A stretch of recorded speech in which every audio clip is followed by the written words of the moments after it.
ერთიანი ეროვნული გამოცდები ფიზიკაში 2023 წელი ამოცანა ნომერი 5.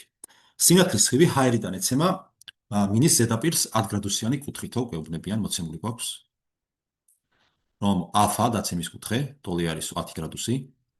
აგრეთვე ჰაერიდან ეცემაო, შესაბამისად მოცემული გვაქვს n ჰაერი. ჰაერის გადატეხის მაჩვენებელი და მინის ზედაპირს თუ შესაბამისად მინის გადატეხის მაჩვენებელიც დავწეროთ. გამოთხრების გარეშე შეგვიძლია ვთქვათ, რომ გარდატეხის კუთხე არ შეიძლება იყოს, აქ სავარაუდო პასუხები არის მოცემული. კარგით, ახლა სიტუაცია რო წარმოვიდგინოთ, ეს არ არის რთული ამოცანა. ესე იგი გვაქვს რაღაცა, მოდი ავიღოთ რაღაცა p გამომსხივებელი,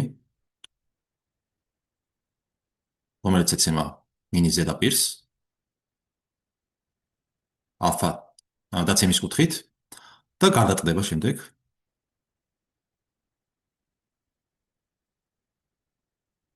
ბეტა კუთხით. ბეტა არის გარდატეხის კუთხე. ხო, აქ არის ესე იგი გვაქვს n ჰაერის გარდატეხის მაჩვენებელი, აქ გვაქვს n მინის გარდატეხის მაჩვენებელი.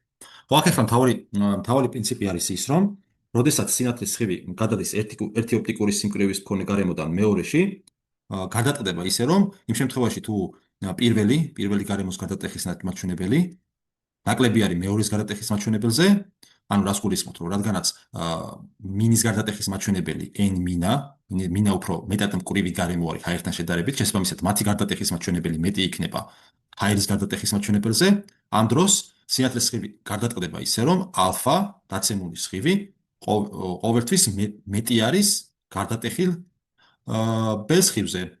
ეხლა რადგანაც არის 10, ყველა ვარიანტში გარდატეხილი სხივი უნდა იყოს ბეტა ნაკლები 10-ზე. შესაბამისად ბეტა ვერც 10 იქნება, რადგანაც 10-ზე ნაკლებია და ვერც 15 იქნება, რადგანაც ამ შემთხვევაში ბეტა როგორც ვთქვით 10-ზე ნაკლები არის 10 გრადუსზე. შესაბამისად რომელი არ შეიძლება იყოს და არც შეიძლება იყოს არც მეორე და არც მესამე. პასუხი e.